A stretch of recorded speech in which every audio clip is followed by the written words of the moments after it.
Well, welcome guys. Keeping with the iceberg theme, try to give this a good name, and I'm not very creative,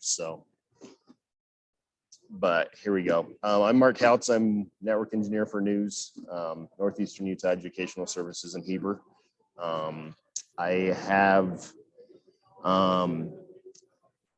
love Wi-Fi, and so I've been looking at Wi-Fi, and when this Wi-Fi 6E came out about a year and a half ago, when the FCC announced that Wi-Fi 6E was a thing, I was like, oh, this will be fun to play with. So I've been studying and playing with and trying to figure out the ins and outs of Wi-Fi 6E, and there's actually a lot of stuff that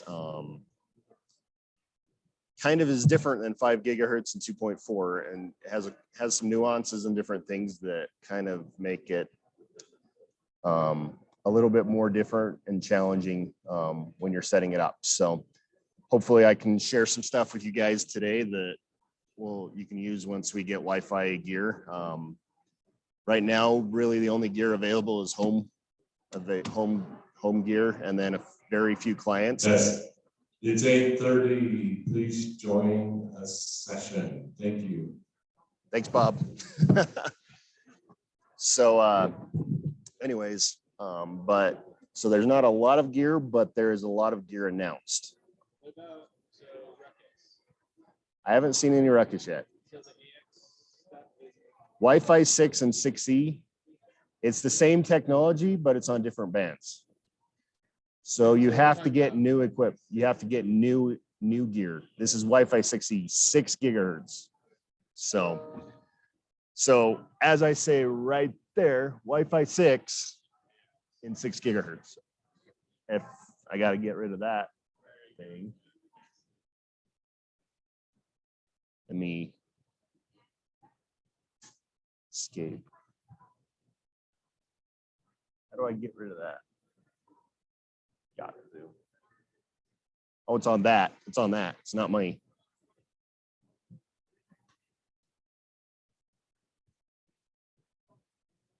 There we go.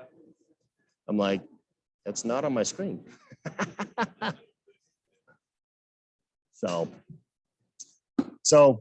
as it says right there, Wi-Fi 6. So the 6 Wi-Fi 6 802.11ax technology in 6 gigahertz. It was about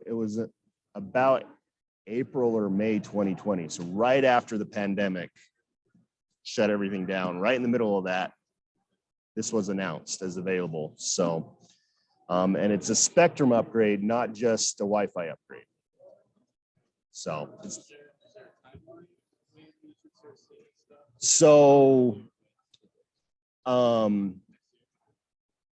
there's a lot of equipment announced. Gear devices are coming out.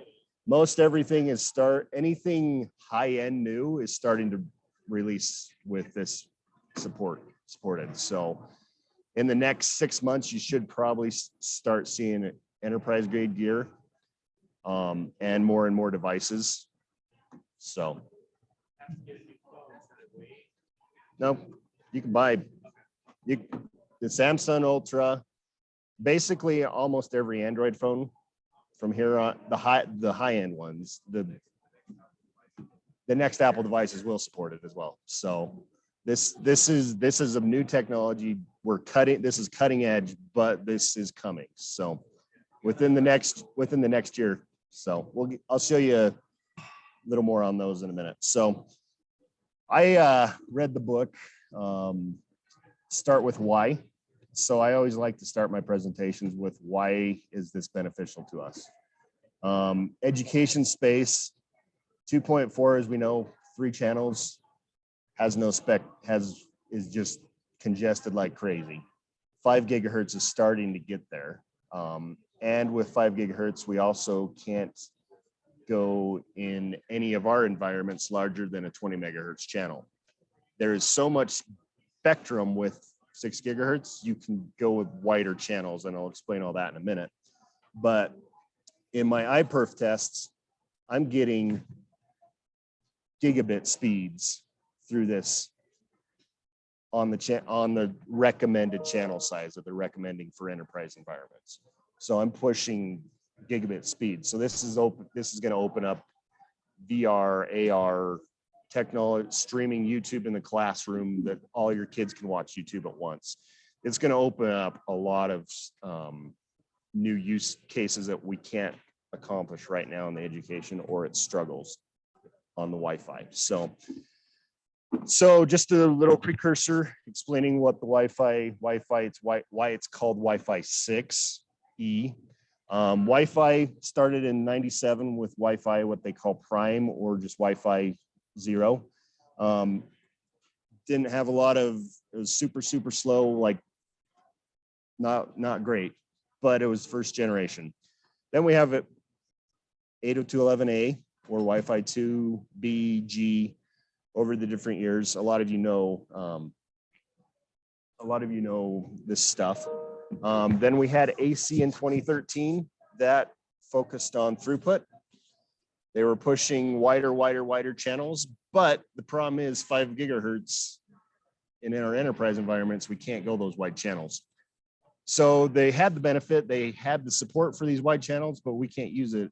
It's more a home or a small office that can use those channels. We can't. Yeah, small schools can as well, but it's really not beneficial to us. Then in 2021, this was ratified, but it's been the last, AX has been the last several years available in different equipment, but it was ratified in 2021. Gave us high, they were more going for efficiency. So HE stands for high efficiency. So the 802.11ax or Wi-Fi 6 went for efficiency. So they're using what's called OFDMA. The cellular world has been using OFDMA for several years, but so they brought that technology into Wi-Fi. Basically what it does, it takes the spectrum and divides it up into teeny channels. And some of those channels are for, in the cellular world, one of those channels is uplink, one of those channels is downlink. So they're using different spectrum. In the Wi-Fi world, we're using that spectrum. We're only talking to one device can talk at a time, but that device can talk to that client, that client, that client, that client all at the same time. That's what the 8x8 or whatever different your spectrum. So that's what AX OFDMA does.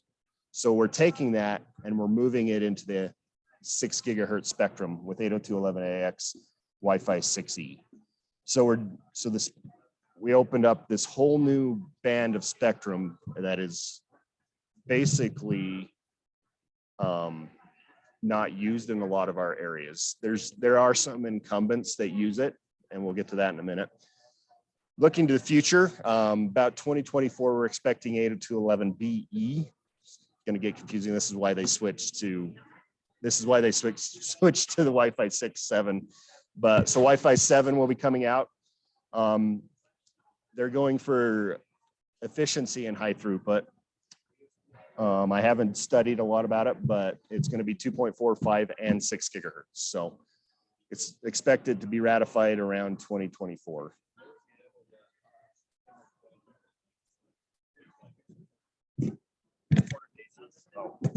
So there were some demo duns, complete corner cases where they're just the very first ones they've tested.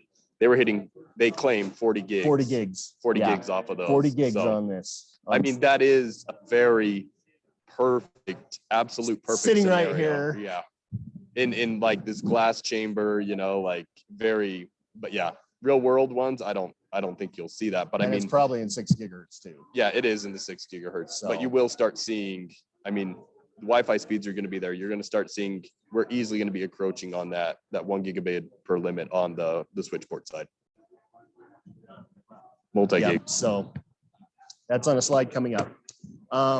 So a little bit of specifics on the 6 gigahertz. It's adjacent to the 5 gigahertz. So vendors are handling that slightly differently. Some vendors like this one, this is a Linksys Belkin. They don't allow you to use the bottom like little bit of spectrum. If you try to configure it, it won't let you. That's how they're handling it. Other vendors are going to handle it slightly different, but because they're right next to each other, there's potentially a couple issues that our vendors are working on. There are no DFS limitations in the 6 gigahertz band. We don't have to worry about radar. We don't have to worry about any of that stuff. There are incumbents, and it is handled slightly different. I'll get to that in a minute, by just different ratings on APs, but that there are no DFS. Design wise, when you're building these networks, everything I've heard so far, which the industry is learning right now. So these are just kind of preliminary thoughts from the industry. When you're designing this, design for 5 gigahertz, then you survey, and then modify your survey based upon your 6 gigahertz. The 5 gigahertz and 6 gigahertz are close enough that it should be pretty close. You lose, in my testing, you lose about 10 to 15 dB between 5 and gigahertz. That's across the whole 5 gigahertz from the whole 6 gigahertz. So you may I haven't done full testing of the high 165 on 5 and the very bottom of that. I haven't done that testing level, but that's the recommendation I'm hearing in the industry right now is just build for 5 gigahertz, and then from there survey and change and modify as with your tests. The other thing about this that they stress over and over and over again, as Scott was mentioning, Wi-Fi 6 and Wi-Fi 6E use the same technology, but it is a hardware upgrade. So if you have a device that supports Wi-Fi 6 but doesn't have the 6E, you have to buy new hardware to access this and support this. So that means new APs, new clients. Right now, there's not a whole lot of clients, and I'll get to that in a minute. So the spectrum band starts actually at 5.995 and goes to 7.115. So we have that whole spectrum. It's the entire 6 gigahertz spectrum we are given to use. So security wise, Wi-Fi or WPA2, as we all know, was broken several years ago by crack. So the governing bodies came out with WPA3. Wi-Fi 6E doesn't have to deal with all the old junk. They don't have to support A, B, G, and devices. So they were able to start fresh. So they start with WPA3. PA2 is not supported. You cannot run WPA2 in 6 gigahertz. Other interesting thing, open networks. We all know them. You don't have a password on it. It's not encrypted. We go to a hotel and jump on the Wi-Fi and it's unencrypted, right? Big security threat. Those don't exist in 6 gigahertz. They support OWE, opportunistic Wi-Fi encryption.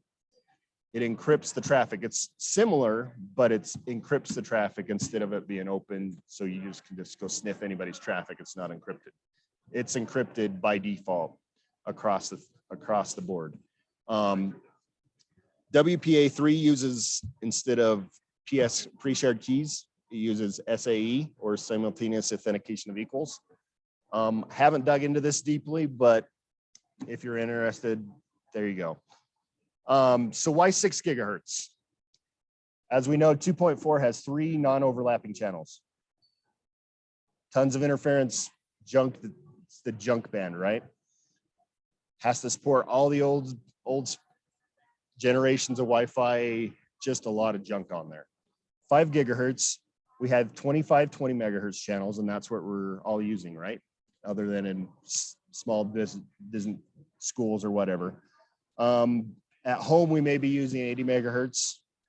Nobody's using 160 megahertz unless you don't know how to configure your device, because you're jumping on everybody else's spectrum.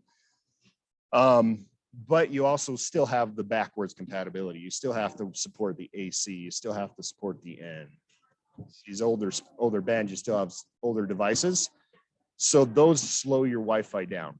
6 gigahertz, we don't have that problem, and we have a ton more spectrum. 5 gigahertz, we have 500 megahertz of spectrum. 6 gigahertz, we have 1200 megahertz of spectrum, over double the spectrum across the board. So we can go channel sizes, massive channel sizes. We have 59 20 megahertz channels, 29 40 megahertz channels, and 14 80 megahertz channels. Industry recommendation is use 80 megahertz. That's what they're saying to use. That's the 20s. We've been saying forever, use 20s. They're saying use 80s. It's not quite comparable, but they say if you channel plan correctly, you should be able to use 80 megahertz channels in your districts. So pretty much from what I've heard on it, they're like, if you're currently in your districts using 40 megahertz channels, you could easily use 80 megahertz channels, no questions asked. Yeah. They're like, if you're using 20s, you could easily use 40s. Yes. And they're like, 40s is no question. They said anybody using a 20 in the 6 gigahertz, there's not really a use case because of how many channels there are. I mean, you have to be extremely, extremely high density. We're talking like Super Bowl stadiums at that point. But they said even for a lot of them, a lot of the guys that have been testing the ones are like, there's so few out there. We're actually just shoving them all out at 160 gigahertz or at the 160 megahertz channels. Yeah. So once we get those in, and if we start, and then we'll try and play the channel plans on that. But I mean, you're pushing pretty high throughput on those. Yeah. It's crazy how much spectrum we have that we're allowed to use. So the reason they recommend using 80 megahertz will come up in just a second. I think it will be another slide in just a second. So 3 channels in 2.4, there's your 5 gigahertz. That bottom line is your 6 gigahertz. That's how much spectrum we really have. It's a lot. So with that, so many channels, how does a device find a channel, a network to join? Currently, how we do it in 2.4 and 5 gigahertz is we scan every single 20 megahertz channel. 5 gigahertz, there's not that many, super quick. 6 gigahertz, there's so many channels, scanning every single 20 megahertz channel is going to take forever. It's slow. It is super slow. I turned this device, I set this to a channel, and it made my device, when I first set it up, I didn't know. And so when my device was scanning, it took probably 10 seconds for this to even find a network, then join. And then it would lose the network and have to reconnect. There is just so much spectrum that devices are struggling to find it. So they've done some different things to fix this. As it says there, one site I found said it takes 5.9 seconds just to scan every 20 megahertz channel on the 6 gigahertz band. So that's not my testing, just that's some site has said. So this is how they've figured ways to handle it. So right now, almost every client you're going to buy is going to support at least 5 gigahertz, if not 2.4, probably going to support all 3. That device can scan in 2.4 and 5 gigahertz, find a network in that spectrum. When it does that, that beacon that device discovers in the 2.4 and 5 can receive information and say, there's a network in 6 gigahertz on this channel, go join it. In the current 2.4 and 5 gigahertz previous Wi-Fi's, 802.11k neighbor we've used to roam for roaming purposes. So we want to roam that table, that neighbor report table in 802.11k tells the device, there's an AP right here on channel this, you should roam to that. We can do the same thing with 6 gigahertz. So we're scanning the 2.4 and 5, and that will tell you there's a network in 6 gigahertz. Other thing, this one's not so much a discovery. It is, but it's slightly different. In 2.4 and 5 gigahertz, every AP, every 10 times per second will broadcast every SSID on that AP. Oh, you're Eduroam, 10 times per second. I'm Eduroam, every 10 times per second. Oh, you have the school Wi-Fi, the guest Wi-Fi. So you get more than 4 or 5 SSIDs on your network, and it starts adding overhead and slowing your network down. In 6 gigahertz, they can do this, and they've talked about doing this in the other bands, but it causes problems with the old spectrum. But in 6 gigahertz, what they've done is, why do we have to broadcast every SSID 10 times per second? Let's broadcast one beacon that has all the SSIDs for this AP. cuts down on overhead, so it improves the efficiency. They wish they could do it in the other bands, but old devices hold them back. 6 gigahertz were brand new spectrum, so we can do that. Last thing, this is the biggest piece, and this has caused me the biggest headache until I found this out. It's primary scanning channels. This is why they recommend 80 megahertz channels. Because there's so much spectrum, they've designated every 4 channels what are called the primary scanning channel. So 80 megahertz spectrum, whichever channel is the primary scanning channel, that's what they're going to beacon on, and you're going to find quickly. The other ones, if you want to find it on a different channel, you have to scan either 40s or 20s and find it slower. So that's why they recommend going to 80 megahertz channels. This kind of shows it right here. Can't really see very well on there, but this guy right there is kind of pinkish. They got pink ones all across the way there. That's the primary scanning channel.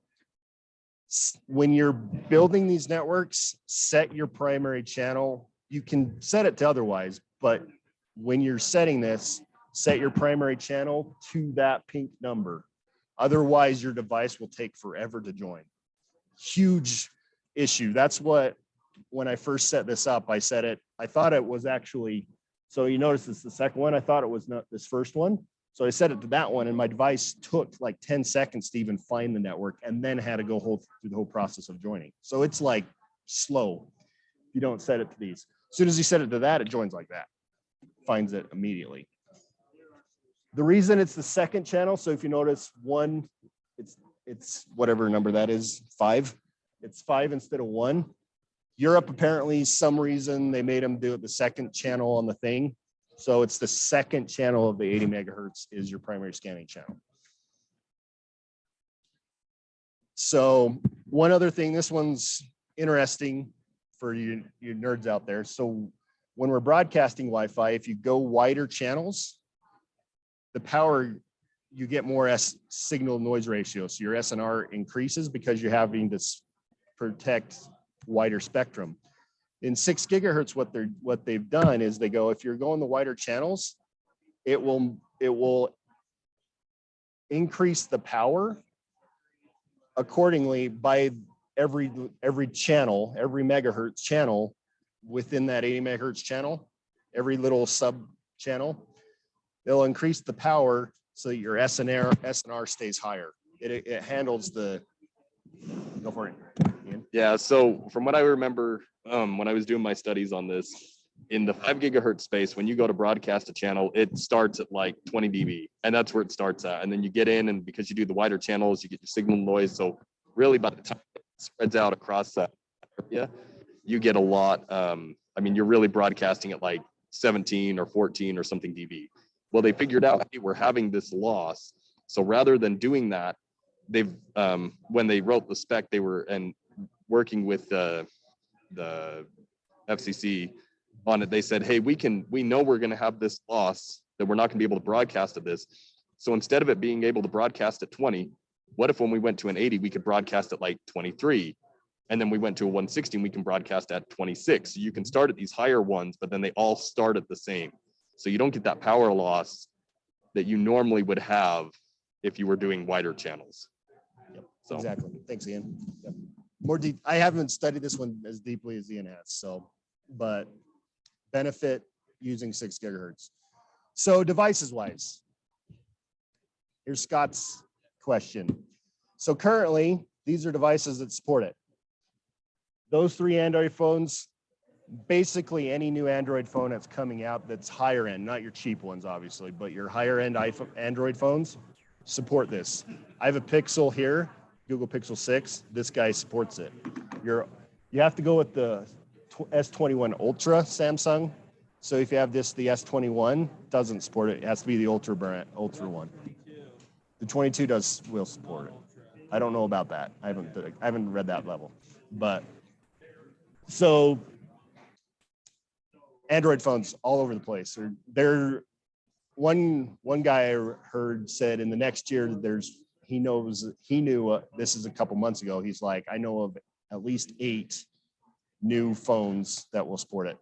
iPhone, as Ian was saying, obviously doesn't right now, but they're going to this year. The new one almost guaranteed will support it this coming year. So your iPhone's going to support it. Other thing, so that Intel AX210 chip, I have it right here. I have this little chip right there. You can take that and put it in any Windows laptop that supports M.2 radios. If your laptop has an M.2 radio or desktop, you can take that chip, put it in, install the drivers, and you will be on 6 gigahertz on Windows. Windows 10 only has basic support. It's a hack to get the driver working, pain in the butt. Don't recommend it. Windows 11 has full support. I've stuck that thing in a Windows desktop and it was on 6 gigahertz. Flying just is. Windows doesn't support monitor mode, so you can't do like you can't scan for beacons and stuff like that on Windows with that. But that's more of a Windows issue than that. But it does work with 6 gigahertz.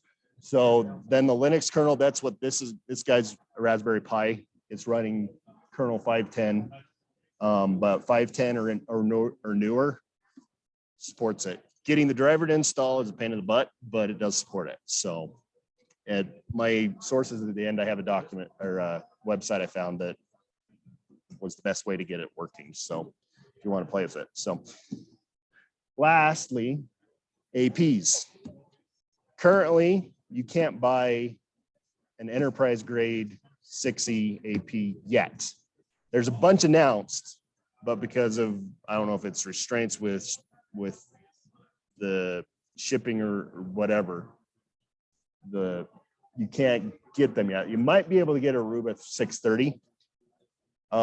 They were the first one announced was the Aruba 630. You might be able to get them. I don't have a vendor contact with Aruba. I don't buy from Aruba, so I wasn't able to get that. We tried getting a Mist and an Extreme AP. Jason tried getting Extreme. They basically told him it's not available yet. The Cisco one there isn't fully announced yet. They don't have this is coming, but everybody in the industry, there's inkling through channels are saying that's the Cisco model. Same with the Meraki. The Cambian one was announced about a week and a half ago. The Arista one was a couple weeks ago. The Ingenious has been out for a little while. It's more of a consumer grade, but enterprise. In the home, you can buy every single one of those right now. This guy is the Linksys Hydra Pro 6E. They run $500-600. So if you want to buy one, you got to put out some money to play with this. I found this guy on Amazon. The reason I bought this one is this one I paid $250 for. Amazon, I see this guy regularly for discounted to about $300. So if you're interested in going down this route and playing with it, this guy, it's not the greatest router. It's got a lot of crap issues with it, but it gets your feet wet. So incumbents, this spectrum is not just spectrum. It hasn't been used. There's people been using this for years. That band right there is used by your satellite internet or your satellite radio companies. Sirius XM uses that spectrum right there. It's the edge of the 5 gigahertz. Right around the same time, they actually opened up that upper band for limited use of 5 gigahertz to this, but that is actually 5 gigahertz band. Fixed wireless, there's been recently I think AT&T uses this for their backhaul to their towers. So they've been complaining to the FCC trying to get this trying to prevent 6 gigahertz rollout. FCC won, they went to court and won. And so this is coming, but the incumbents are fighting a little bit, just like the 5G stuff with the airports. There's a bit of some stuff still being figured out. I'll explain more details on what we can do now versus not right now in a minute. And then so mobile trucks like radios or satellite stations and different things. So that's really our incumbents. So how do we protect them? Right now, This guy is a low power indoor AP only. That's the only ones approved right now. The FCC has not approved outdoor, has not approved higher power. You can only do indoor right now. It's coming, they're working on it, but they're having some different things that they have to work through. I can't remember details. I'll grab that for you in a bit after. It's I can't remember. You can't stick this guy. They can't build an AP with outdoor enclosures or removable antennas. They are not allowed. You are not allowed to build that right now. So if I stuck that on my car, You are breaking the law. but would it cause serious not to work for people? Probably not. This is not running in the Sirius band. You might cause issues for AT&T for their links to their towers. You might cause a few issues for like that level, but it's probably going to be so limited because there's not devices running on it. Yeah. Yep. That's why they're going these low powered. I heard a thing that said they're going to require like a label on them. This guy doesn't, but the enterprise ones will have like a label saying you can't stick this outside level stuff. So higher power outdoor and indoors, when they release, will use AFC, automated frequency coordination. Those of you involved in SAT and CBRS know what this is. It's basically the same thing. You have a SAS device that controls and says, you're on this channel. Okay, your location's here, you're on this channel. Oh, I hear so-and-so around you, and it controls the spectrum. It's basically a database. So real quick, according to the low power question, I went and looked it up. DB limit is 30 dB. 30 dB. Is the low power mode. So you're like, low That's power good. is more than what we're even doing It's in 5 still high, gigahertz. yeah. Yeah, Yeah, it's higher than still what we're high. doing in the 5 gigahertz space for the low power. It's indoors only though, so you can't use it outside. So your walls hopefully will prevent it from interfering with others around you. Very low APs. Some things I've read only talk about standard power AP and low power AP indoor. A few sites have talked about this very low power AP outdoor. It's basically outdoor APs with very, very low power. It's negative 14 dBm max. I don't know if this one's going to ever be approved from things I've read about it because of the AT&Ts and the incumbents are pushing this. So to appease the incumbents, I don't know if this one's ever going to get fully approved. So just access point type. Those which ones are allowed in which bands and stuff, because they're not allowed in the other types are not allowed across the whole band. The indoor are allowed full spectrum. The outdoor ones are slightly limited on channel wise. There's a few channels you can't use on them. So doesn't really show very well, so you can't really see it. But speeds wise, okay, this is where we get into fun stuff. Real world expectations. In 5 gigahertz, if we run an 80 megahertz channel, you can get some good speeds out. If you go 160 megahertz channel, you can get really good speeds off it, right? But there's so much junk around you, you're interfering, so it limits you down. Right now, there's not a lot of clients. There's basically no APs. You can get some dang good speeds. On this guy doing an iPerf test right there, you can't really see it, says 1.49 gigs. One device to this I put a 2.5 gigahertz Ethernet adapter with a Cat 6 cable, 1.5 gigs. That's more than 1 gig. I ran it this morning and showed Scott, it showed 4 gig. I'm like, I don't think that's legit because this is only 2.5, but you're going to be pushing more than a gig. So your 1 gig link to your APs is not going to be enough because you have to support 2.4. You have to take the 2.4 spectrum, take its bandwidth plus the 5 gigahertz spectrum. So whatever you're pushing per second on both of those, plus the 6 gigahertz, your 1 gig is not going to be enough. M gig, probably 2.5 gig will probably be enough. But in some cases, you might have to go with a 5 gig link. Cat 6 cable is going to, or 7 is going to be required to all your APs to be able to do this.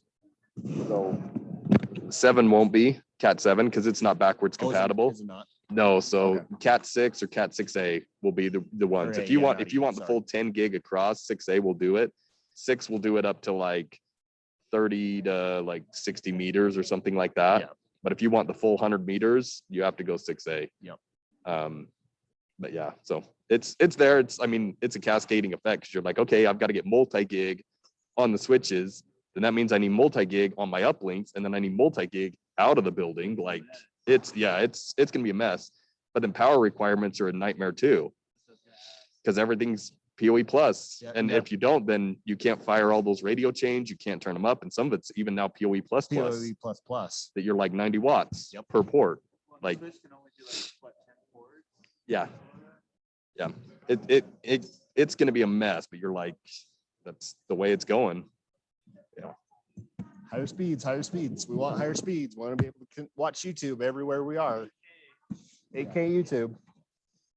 So across those tri-band radios, you are going to need it. So, okay, let's get to some of the tools. Right now, there's not a lot of tools. Ekahau doesn't support it. Tamograph doesn't support it. Not a lot of tools. But there's a couple forward-looking people that have done this, have been looking at this, playing with this in the Wi-Fi community. So the really big ones that I found, Wi-Fi Explorer Pro 3, which is on a Mac, which doesn't support 6 gigahertz. How do you do it? I'll explain in a second. AirTool is the same way. Mac only tool. Android app, Analiti works. It shows you 6 gigahertz. You can see that. You have to have a phone that supports 6 gigahertz. You have to have a phone that supports it. Analiti is the best tool I found so far. If you don't have a Mac and this thing to be able to do it. Aruba Utilities kind of gives you a little bit. It doesn't fully support it, but Aruba Utilities works great for the CBRS stuff. And so I've been playing with it and it gives you kind of an idea on it. So you want to take a picture? Okay. So Apple Sport K. Let's talk about this little guy right here. You may have seen my nice little toy sitting over there, my Frankenstein spider, as I've been calling it. I bought that Intel AX chip, installed it on this guy, and ran it for this specific session. That AX chip right there supports 6 gigahertz. So these two radios can sense 6 gigahertz. You can connect a Mac running Wi-Fi Explorer and AirTool 2. You have to have the latest, Wi-Fi Explorer Pro 3 or AirTool 2 to this guy. This guy becomes your remote sensor and it will show you the 6 gigahertz spectrum. You can packet capture with AirTool. You can do basically everything, but it requires this thing on top of this. So, and getting this is a pain in the butt, but we'll get there. So, here's your Analiti. That is a network or a spectrum of what's on the 6 gigahertz. I only have one AP, so it's only showing one device. I'm the only device I've seen in testing this thing. I've driven through Salt Lake all over the place. I'm the only one that I've seen in 6 gigahertz Wi-Fi. It's cutting edge. They'll tell you different details, what channel, different things it's on, and lots of different stuff. So pretty cool tool. The Aruba Utilities I don't have a screenshot for, but it's not as in depth. It doesn't give you exactly all the details, but it does give you some stuff. So demo time here. So this is Wi-Fi Explorer Pro 3 running the 6 gigahertz band. How much time do we have left? About 20 minutes. Okay, so this guy is this AP broadcasting 6 gigahertz. You can't read it right there, right here. That right there says 6 gigahertz. It'll tell you 6 gigahertz, 80 megahertz channel. There's 5 gigahertz on this guy, 200 and something megabits. 286 megabits. There's 6 gigahertz, 240 or 2,402 megabits per second. It's not what you're going to get, but that's the max rate. Wi-Fi WPA3 SAE versus WPA2 PSK. These things that I've been talking about are these tools show you. And then there's your channels. I'm on channel 37. That's the primary scanning channel. So my device can find it.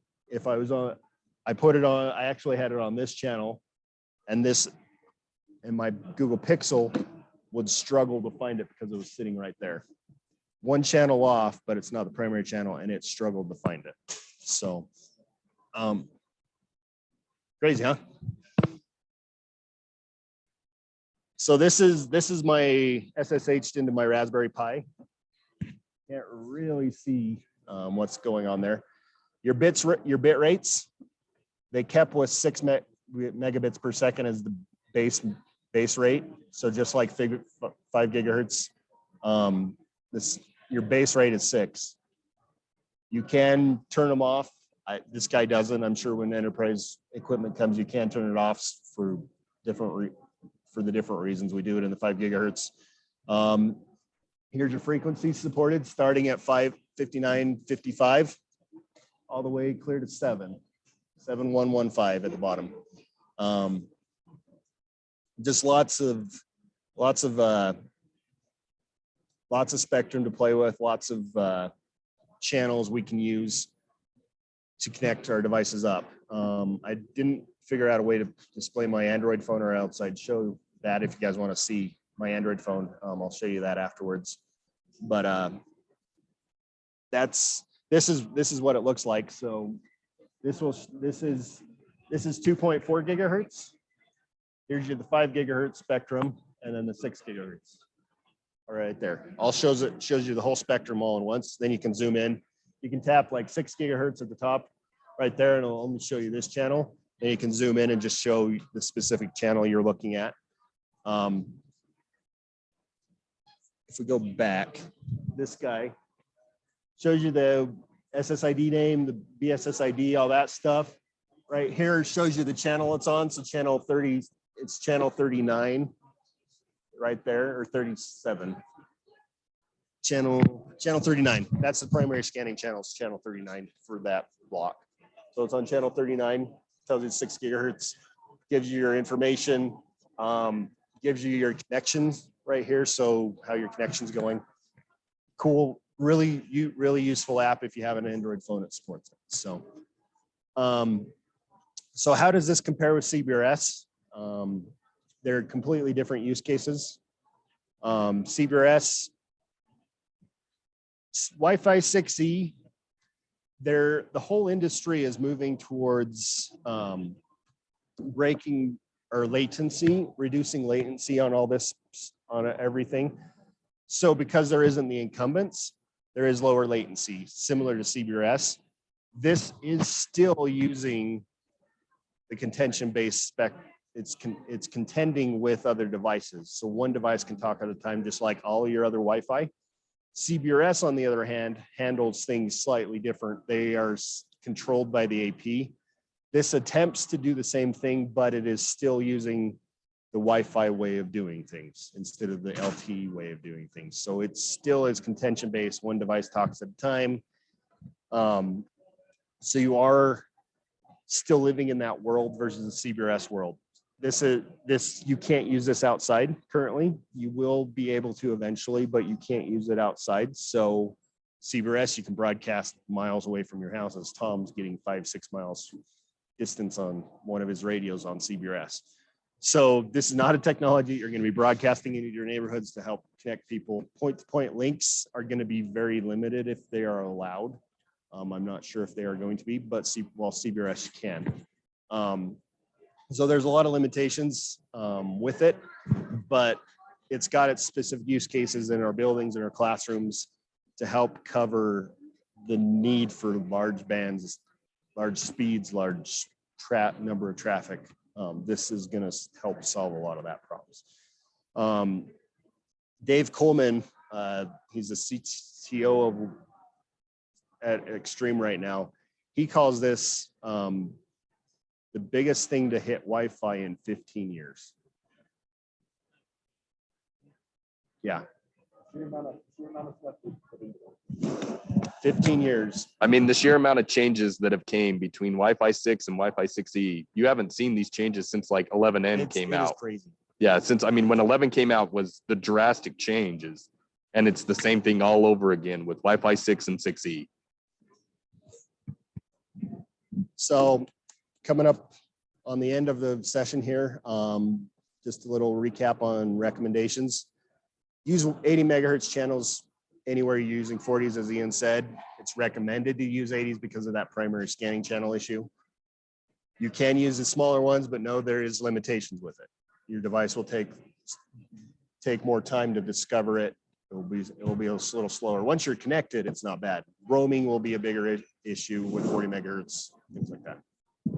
One other thing with a lot of the indoor APs, they do not have external antennas.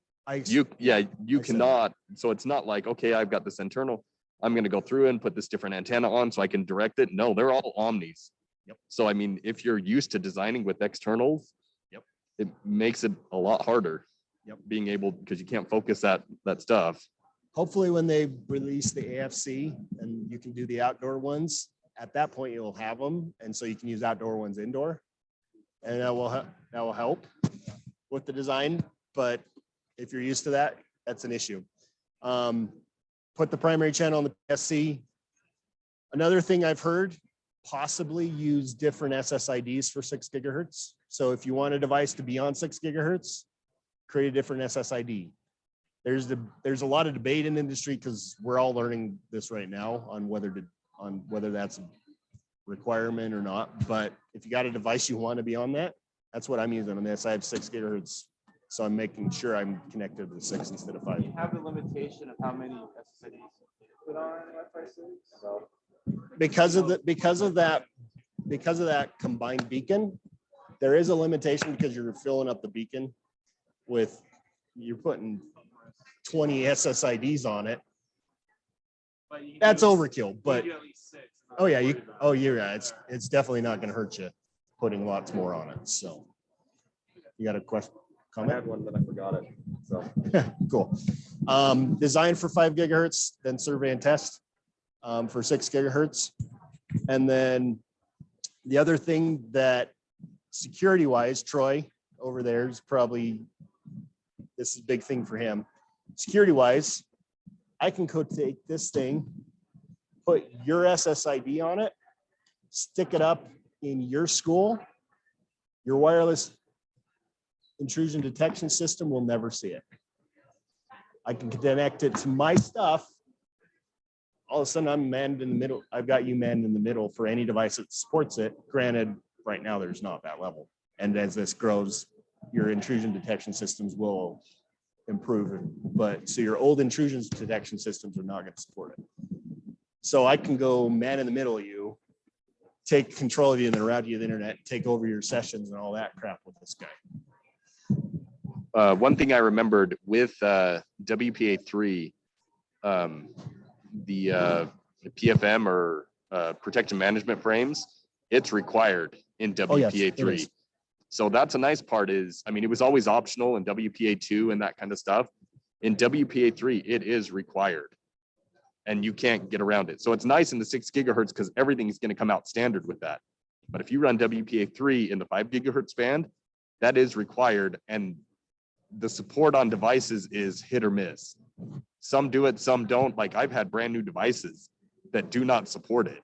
And you're going, why not? This has been released for years and years, but yeah, so do know that one, that is a very nice It is piece. When they required. built this all in, they're like, yes, we are going to hit hard on security for restricting these down.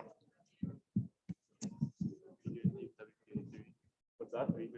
Not yet. There's not enough device support. You So can't get them. You can't get APs yet. Yeah. They're very, very limited APs yet. Yeah. So that's like device support is. You're like, yeah, there's not really. Yeah, there's not really a big reason to do it right now because the device support isn't there, but we will be required to do it in 6, which is nice because we've ran protect management frames for a while, and I've really liked it. So I'm like, man, we have a student that comes in. It's easy to DDoS a client. It doesn't, I mean, it's very, very script kiddie easy on, hey, what do you do? And it used to be really complex and you had to find the chipset and all this stuff. No, it's out of the box. Just click this button and it works.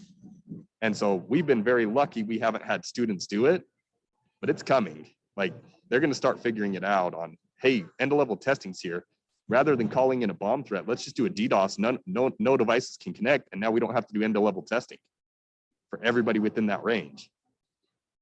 But So we got, kids are smart. They'll figure any way they can to get out of it. What's that? They already know about the DDoS. They do. So we're just fortunate. At least in our organization, we're pretty fortunate that we don't have a lot of malicious kids trying it yet. But it's coming. Turn on GatherTown. Yeah. Yeah, gather town it up. Just kill everything. So there's your clients again. Anybody have any questions? Here's a bunch of sources. These, every single one of these has been useful. This Chowder one right here, if you want to get that chip and install it in a Raspberry Pi, that Chowdera one right there, that was a lifesaver. I spent 2 months trying to get that driver installed. 2 months to get that driver installed. Found that site, had it in 5 minutes. It was like, I was missing like 1 or 2 steps and just went installed. None of the other sites talked about it until I found that one. So, but some of these are required login or signing up, like the extreme ones are like webcast and stuff like that. So, but there's just some different things if you want to study up on this.